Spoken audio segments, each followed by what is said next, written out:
자, 오늘 여러분 예배 첫 부분에 정말 열심히 찬양하는 모습을 제가 귀로 들었습니다. 뒤돌아 있기 때문에 열심히 부르는지 잘 모르겠어요. 근데 열심히 부르는 것 같아요. 그런데 그 찬양을 드리는 가운데 여러분 어떤 마음으로 찬양을 드렸습니까? 왜 찬양을 드렸습니까? 이렇게 물어본다면 여러분들이 어떻게 대답하시겠어요? 그냥 곡조가 좋아서, 귀에 익어서, 앞에 있는 찬양팀이 열심히 리드하기 때문에 그래서 그냥 따라서 불렀다? 아니면 어떤 다른 이유가 있습니까? 특별한 이유가 있어요? 저는 그 양정중학교를 나왔어요. 그 시절을 돌아보면요, 기억에 남는 그런 일이 하나 있습니다. 그건 바로 양배전이에요. 양배전. 양정고등학교하고 배제고등학교하고 매년 6월달이면 럭비를 가지고 붙습니다. 굉장히 전통이 오래됐는데 지금도 하는 것으로 알고 있습니다. 그래서 그 양배전이 있는, 양배전 하니까 좀 기분 나쁜 분들도 있을 거예요. 아마 배제를 나오신 분들은 아마 배양전 해야 마음이 좀 풀리실 텐데, 아무튼 저는 양정 나왔으니까 양배전으로 계속 합니다. 그때가 되면 그 6월이 가까워지면요, 거의 한 달 전부터 수업은 오전 수업으로 땡입니다. 그리고 다 전교생이 이제 교정에 모여가지고 이제 응원 연습하는 거예요. 럭비 선수들은 교정에 나가서, 저 운동장에 나가서 연습하고, 나머지 전교생들은 모여서 이제 응원 연습하는 거예요. 우리 같이 조그만 그런 중학생들은요, 그저 율동하면서 응원하는 그런 걸 배우고요. 그리고 그 응원 단장의 그 손짓과 몸짓에 맞춰서 절도 있게 박수 치는 걸 우리가 연습합니다. 한 달 동안이나 연습합니다. 그리고 좀 이제 고등학생들은요, 좀 이렇게 수준 높은 응원을 준비해요. 그럼 매스게임이라고 들어봤어요? 매스게임. 이제 몸통에다가, 난닝구도 안 입습니다. 그냥 맨살에다가 하얀 교복을 입고요.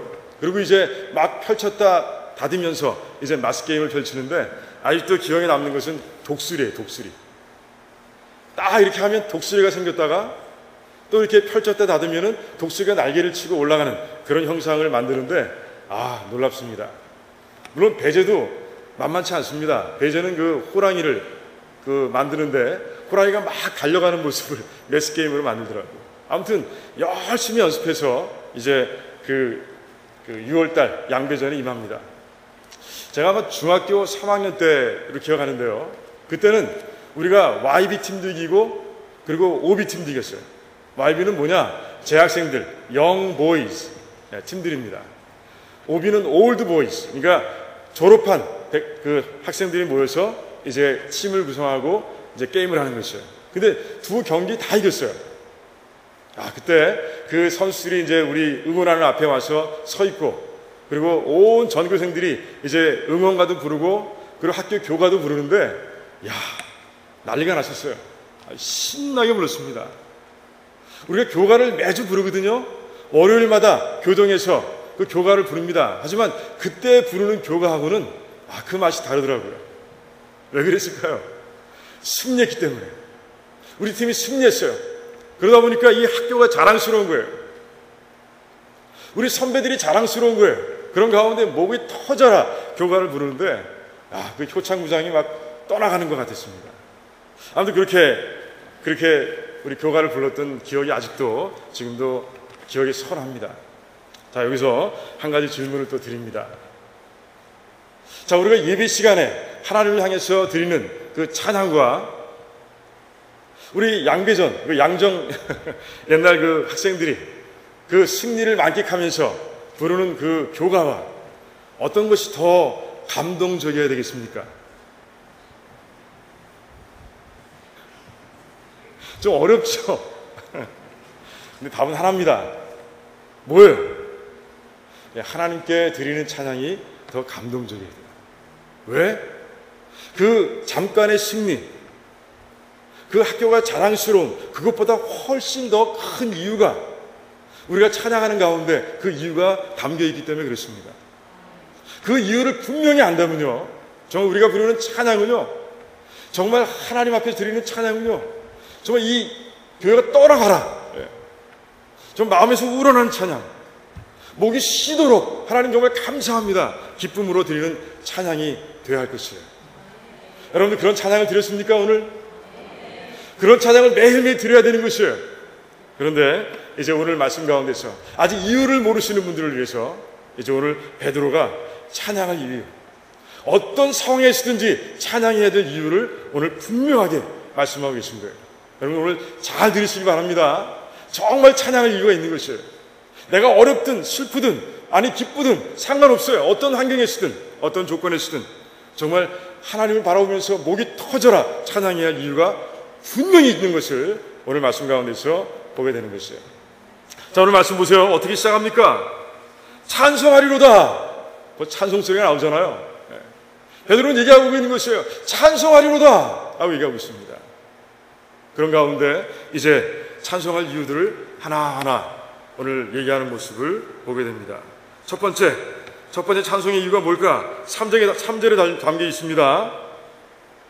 우리의 거듭남 때문에, 우리의 거듭남으로 인해서 우리는 하나님께 찬송해야 된다고 베드로는 분명하게 얘기하고 있습니다. 여러분 거듭남이라는 단어 어떤 뜻인지 다 아시죠? born again, 다시 태어난다라는 얘기입니다. 우리는 뜻을 다 알아요. 예수 그리스도를 믿는 순간에 우리 모든 사람들은 다시 태어나게 돼 있습니다. 여러분 믿으십니까? 여러분들이 그래서 이 자리에 앉아 있는 것이에요. 그런데 그 당시에는요, 이 거듭난다는 단어가 굉장히 어려운 그런 의미로 다가왔어요. 왜 그러냐? 다시 태어난다. 이 단어의 뜻이 육신적으로 태어난다, 생물학적으로 태어난다, 이런 뜻이었기 때문에 그렇습니다. 여러분들 그래서 니고데모가 엉뚱한 질문하는 거예요. 예수님께서 말씀하시지 않습니까? 너희들이 하나님의 나라를 보기 위해서는 거듭나야 한다 라고 말씀하세요. born again, born from above, 하늘로부터 다시 태어나야 된다 이렇게 말씀하시는 거예요. 그때 니고데모가 어떻게 질문합니까? 아니 다시 태어나다니요, 제가 어머님의 태 안에 다시 들어갔다가 나와야 되겠습니까? 라고 묻습니다. 우리는 이미 거듭난다는 뜻을 다 알기 때문에 야, 이거 무슨 바보 같은 질문이야. 예수님께서는 내가 진실로 이 진실로를 2번씩이나 반복하시면서 영적인 진리를 가르치고 계신데 니고데모는 지금 너무나 불경스러운 거 아니야? 너무 이해력이 떨어지는 거 아니야? 라고 우리는 그 말씀을 보면서 니고데모를 평가절하했을지도 모릅니다. 그런데 그렇지 않다는 것이에요. 그 당시에 단어의 뜻을 보면 충분히 그렇게 질문할 수 있는 이유가 있는 거예요.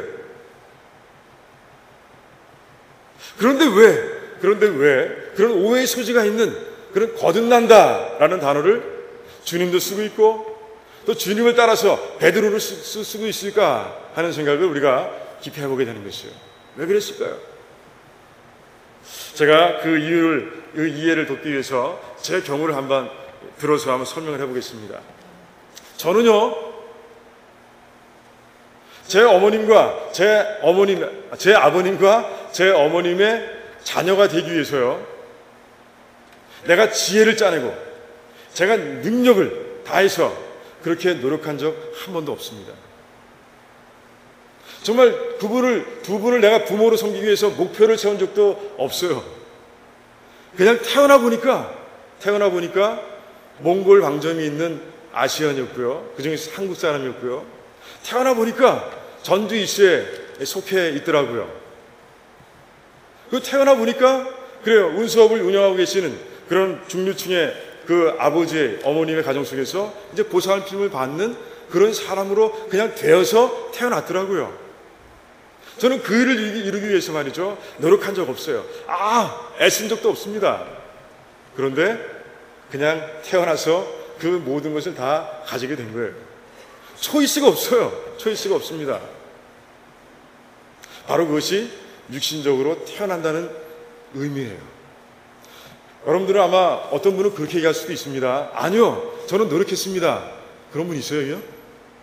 나는 제가 부모님으로 찍어가지고 내가 노력해서 태어났습니다. 이렇게 얘기할 분 있으세요? 아무도 없을 거예요. 그게 바로 육체적인 탄생과 생물학적인 탄생을 뜻하는 것입니다. 그런데 우리의 구원도 마찬가지라는 것이에요. 여러분 정말 구원받기 위해서 예수 그리스도를 믿고 구원받기 위해서 노력했습니까? 아마 노력한 분 하나도 없을 거예요. 그 구원의 과정 속에 내가 뭘 더한 것 하나도 없을 거예요. 구원의 과정을 한번 돌아보겠습니다. 하나님께서 이제 약속을 기억하신 거예요. 창세기 3장 15절에 이제 여자의 후손이 이제 사단의 머리를 부술 것이다 라고 하셨던 그 말씀이 생각나시고, 그런 가운데 때가 되어서 이제 이들을 구원해야 되겠다 라고 정하시고, 그리고 이제 예수 그리스도에게 이제 물어보시는 거예요. 네가 내려가야 되겠다.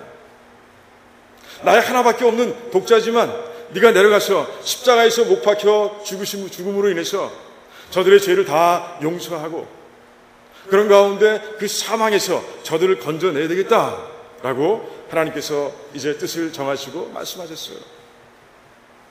그런 가운데 독생자 예수께서 그 말씀을 하나도 거부하지 않으시고 그 겸손하게 순종하고 따름으로 인해서 이제 정말로 십자가에 돌아가시고 다시 부활하심으로 인해서 이제 구원의 문을 활짝 여셨어요. 이제 성령 하나님께서 내려오십니다. 예수님께서 승천하신 이후에 성령 하나님께서 내려가도록 이제 길을 여십니다.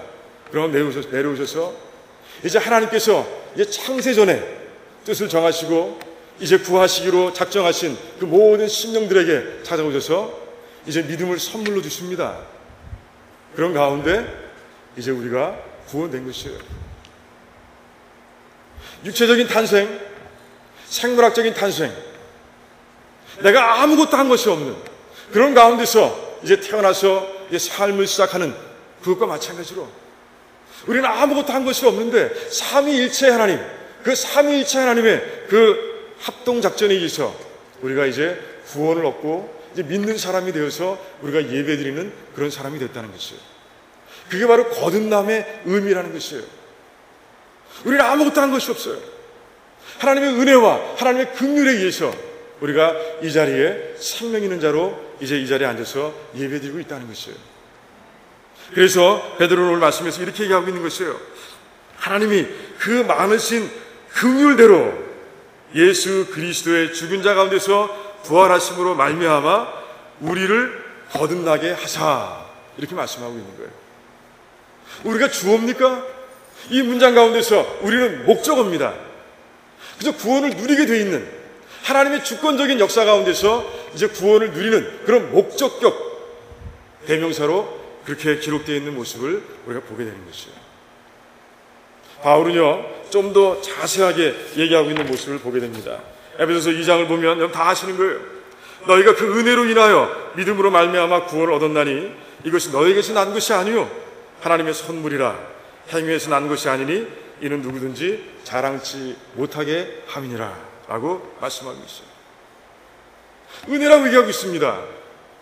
우리가 아무것도 한 것이 없다고 분명하게 바울과 베드로가 선포하고 있는 것이에요. 내가 나된 것, 내가 거듭난 것은 바로 하나님의 은혜로 된 것이라, 하나님의 긍휼 가운데서 이루어진 것이라 라고 말씀하고 있는 것이에요. 그래요. 그런 가운데 우리는 이제 영생을 얻은 사람들이 된 것이에요. 우리 이제 거듭나서 이제 구원을 얻은 백성들이 됐다는 것이에요. 이 사실을 알고 기억하고 깨닫는 순간 우리의 입에서는 찬송이 터져나올 수밖에 없는 거예요. 여러분들의 거듭남은 그렇다는 것이에요. 하나님께서, 전적으로 하나님께서 이루신 그런 놀라운 일이라는 것을 여러분들이 꼭 믿으시고요. 그 거듭남의 축복 가운데서 여러분들이 마음껏 찬양하는, 매일매일 찬양하는, 찬양 드릴 때마다 정말 이 마음에서 우러나오는 찬양을 드리는 그런 한 사람 한 사람 되시기를 주님의 이름으로 축원드립니다. 자, 두 번째 이유는 뭔가? 3절과 4절에 있습니다.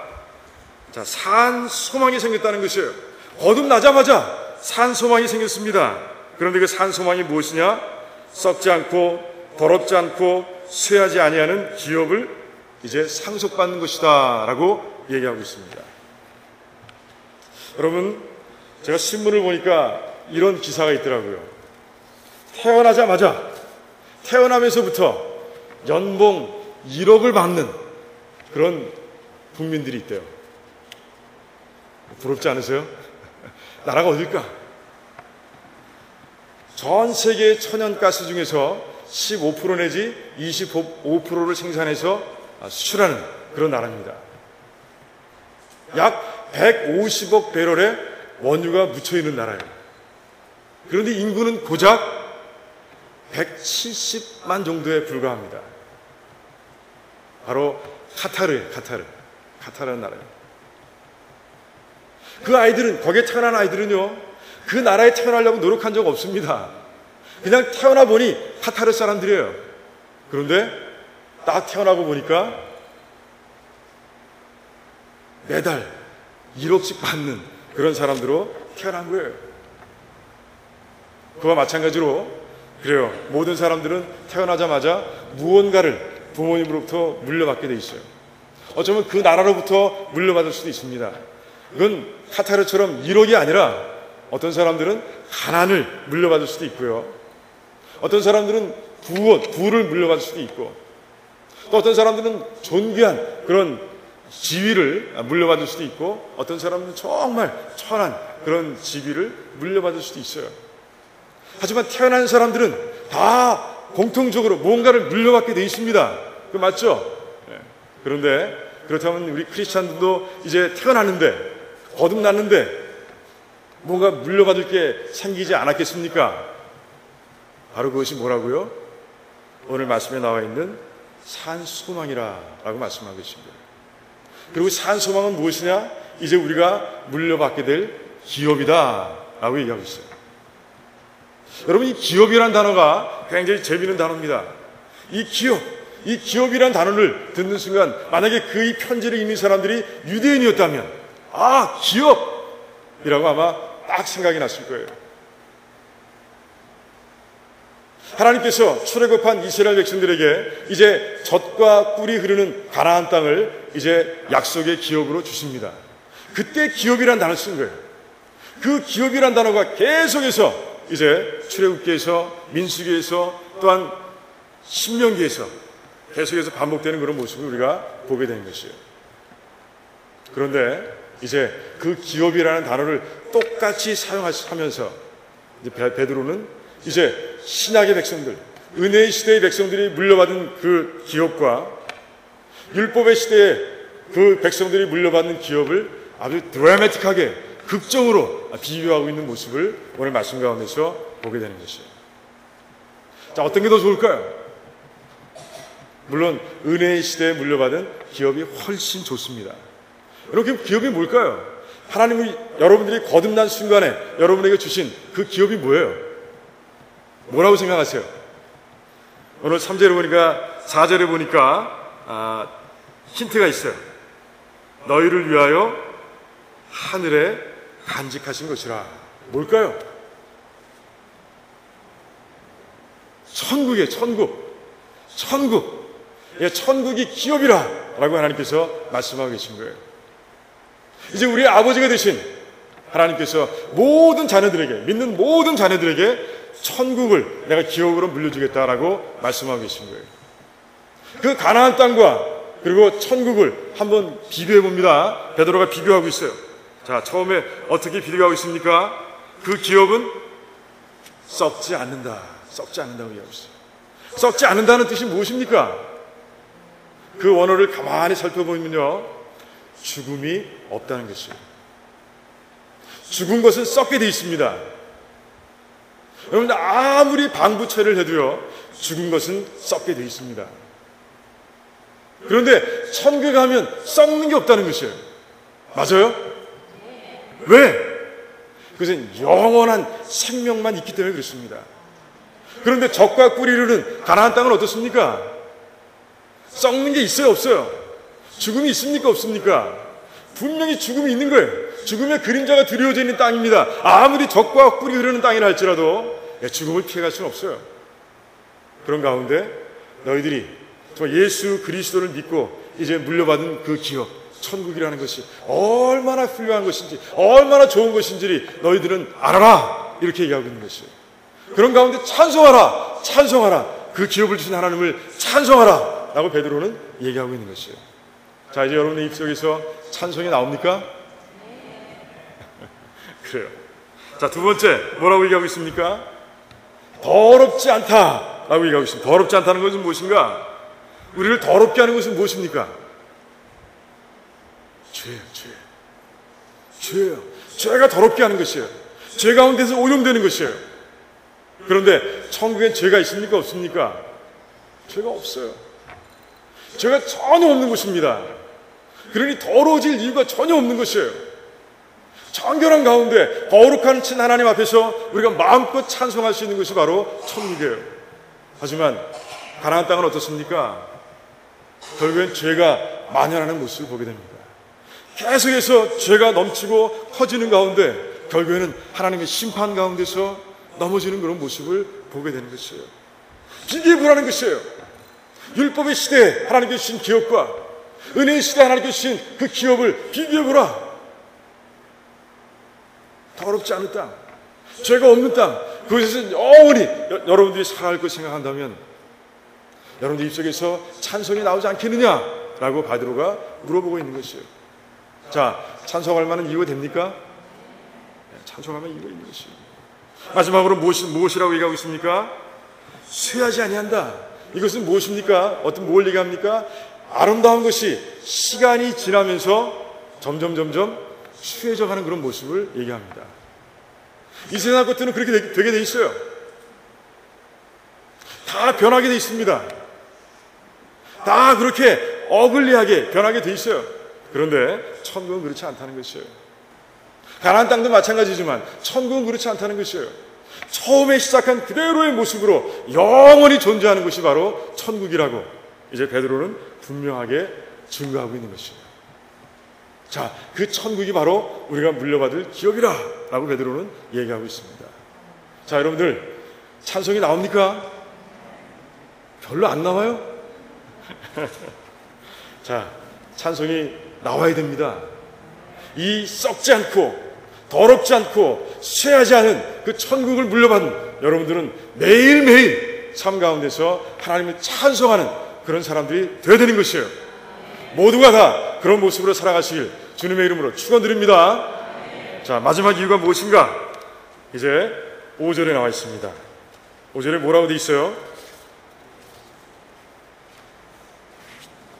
5절에 하나님의 능력으로 보호하심을 입는다. 언제까지? 말세까지. 주님이 오시는 때까지 하나님께서 너희를 보호하신다라고 되어 있어요. 하나님의 능력으로, 전능하신 하나님의 능력으로 너희를 보호하실 것이다. 언제까지?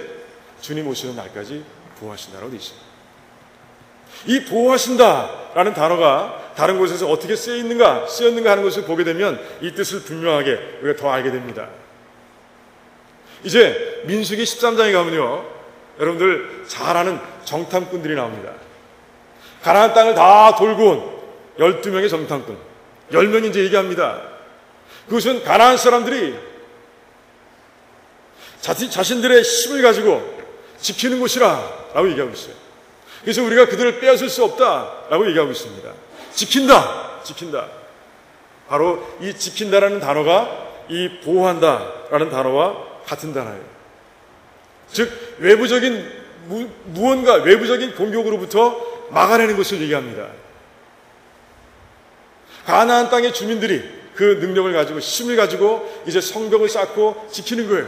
외부로부터의 공격을 막아내는 것이에요. 막아낼 수 있는 힘이 있다고 이제 얘기하는 것이에요. 이제 우리 믿는 사람들에게도 그런 성벽이 존재한다는 것이에요. 모든 외부적인 공격으로부터 우리를 보호하는 성벽이 있다는 것이에요. 그게 누구세요? 오늘 말씀을 보니까 하나님이시라는 거예요.